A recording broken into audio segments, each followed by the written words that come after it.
제가 말하는 변화에 대한 이 거친 생각들, 그리고 그걸 바라보는 전통적 당원들의 불안한 눈빛, 그리고 그걸 지켜보는 국민들에게 우리의 변화에 대한 도전은 전쟁과도 같은 치열함으로 비춰질 것이고.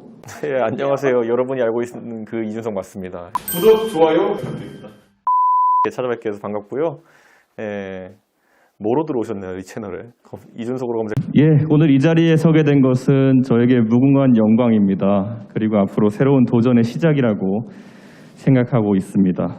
예, 우선 감사하고 정말 또 감사합니다. 우선 훌륭한 선배님들과 이 전당대회를 치르게 되어서 행복했고 또 무엇보다 영광이었습니다. 우리 나경원, 조경태, 주호영, 홍문표 의원님께 모두 감사 올리고 큰 박수 부탁드리겠습니다. 예, 여러분은 저를 당대표로 만들어 주셨습니다. 다시 한번 강조하고 싶습니다. 여러분이 만들어 주셨습니다. 목적어가 아니라 주어에 힘을 실어서 읽었습니다. 저와 함께 이 역사에 발을 들여놓으셨고요. 우리가 지금부터 만들어 나가는 역사 속에 여러분의 지분이 있습니다. 제가 가장 강조하고 싶은 것은 공존입니다. 다른 후보께서 통합의 의미를 강조하시면서 용광로론을 말씀하신 적이 있습니다. 저는 그 말씀에 공감합니다.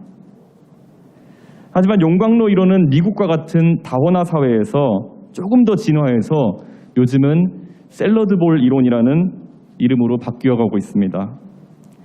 다양한 사람이 샐러드볼에 담긴 각종 채소처럼 고유한 특성을 유지한 채 같이 공존할 수 있는 사회가 샐러드볼입니다. 비빔밥을 생각해 보시면 될 것 같습니다. 비빔밥이 가장 먹음직스러운 상태는 10가지 이상의 여러 가지 고명이 각각의 색채와 식감, 형태를 유지한 상태로 밥 위에 얹혀져 있을 때입니다.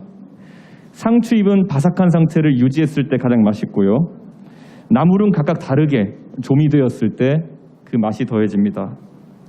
마지막에 올리는 달걀은 노른자가 터지지 않게 조심스럽게 얹어야 하기도 합니다. 생각해 보십시오. 비빔밥의 재료를 모두 갈아가지고 만약에 저희가 밥 위에 얹는다면은 그것은 우중충한 빛깔일 것이고요. 색감도 그다지 끌리지 않을 것이고 식감도 마찬가지입니다.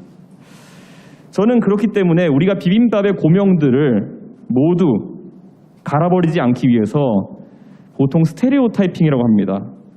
뭐뭐 다움에 대한 강박관념을 버리고 공존할 수 있어야 된다고 생각합니다. 원래 여성주의 운동하시는 분들이 여성에 대한 여성다움을 강요하는 것이 상당한 개인의 개성을 꺾어버리는 폭력이라고 생각하시는 것처럼 저는 누군가에게 청년다움, 중진다움, 때로는 당대표다움을 강요하면서 우리 사회의 달걀과 시금치, 고사리 같은 소중한 개성들을 갈아버리지 않는 그런 사회를 만들겠습니다. 당원 동지분들께 당부하고 싶습니다. 우리의 지상과제는 대선의 승리입니다. 그 과정에서 저는 다양한 대선 주자 및 그 지지자들과 공존할 수 있는 당을 만들 것입니다.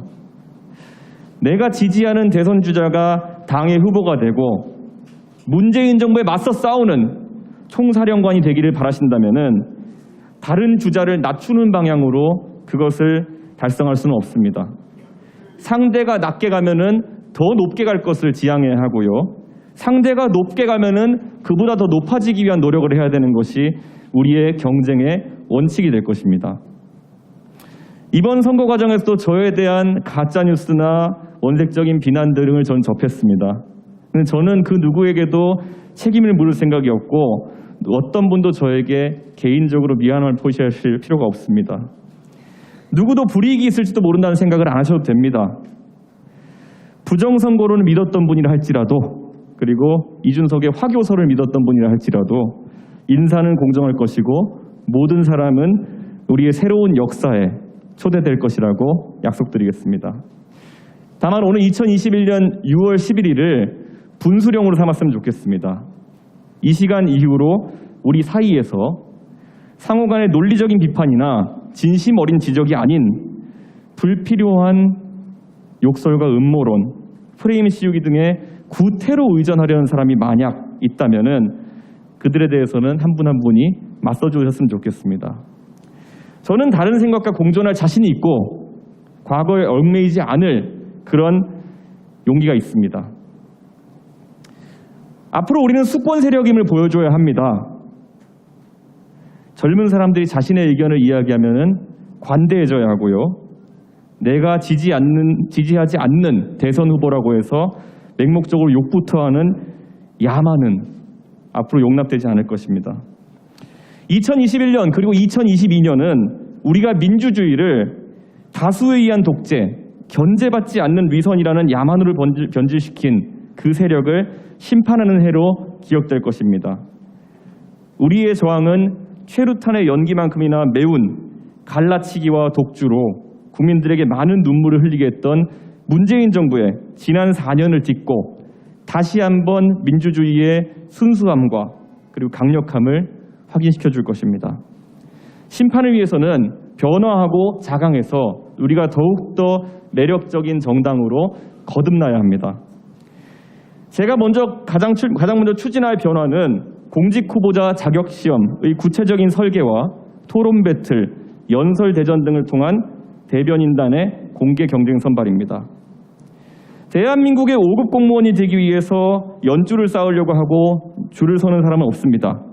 훌륭한 인재들이 누가 시키지 않아도 각자의 위치에서 열심히 공부하고 준비합니다. 우리 당은 앞으로 정치하고 싶은 사람이라면은 남녀노소 누구나 공정하게 경쟁할 수 있는 환경을 만들 것입니다. 6월 중으로 토론 배틀을 통해서 2명의 대변인과 2명의 상근 부대변인을 선발할 수 있도록 하겠습니다. 그 승자는 누구일지 저는 전혀 모릅니다. 어쩌면 피선거권도 없는 20대의 대학생이 국회 기자회견장에 서서 우리 당의 메시지를 내게 될지도 모릅니다. 시사방송에서 우리 당의 입장을 설명하는 역할을 뛰어난 능력은 있으나 경력 단절 때문에 어려움을 겪던 여성이 공정한 경쟁을 통해서 선발될지도 모르겠습니다. 누가 선발될지 모르는 이 불확실성은 역설적으로 국민에게 확신을 줄 것입니다. 누구에게나 공정한 기회를 제공하겠다는 우리의 방식이 캠프 출신의 코드가 맞는 더불어민주당 인사에게만 기회가 열리는 현 집권 세력의 방식보다 공정하다는 그 확신, 그것을 전달할 수 있다면 우리는 대선에서 이길 수 있습니다. 또한 공직 후보자 자격시험은 당원들 상호 간에 지식과 지혜를 나누며 훈련된 당원들이 공직 후보자 선거에 나갔을 때 우리 당의 지방선거에 있어서 가장 큰 무기가 될 것입니다.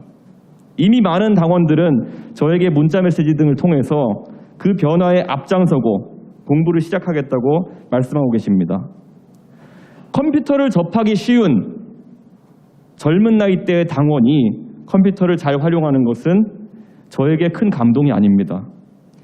하지만 장년층의 당원이 국민에게 봉사하기 위해서 따로 시간을 내어서 공부하고 그를 통해서 능력을 획득한다면 그것은 선거 때 명함에 쓰여있는 어떤 이력과 경력보다도 유권자의 마음에 잔잔한 감동을 불러일으킬 수 있는 그런 평가의 기준이 될 것입니다.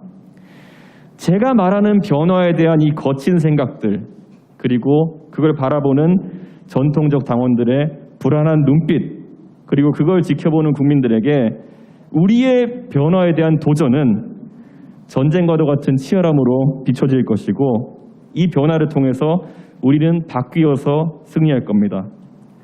세상을 바꾸는 과정에 동참해서 관성과 고정관념을 깨주십시오. 그러면 세상은 바뀔 것입니다. 내일을 준비하는 국민의힘은 여러분 한 분 한 분을 빼놓지 않을 것입니다. 항상 감사하고 사랑합니다. 그리고 열심히 섬기겠습니다. 구독, 좋아요, 구독, 좋아요, 구독, 좋아요.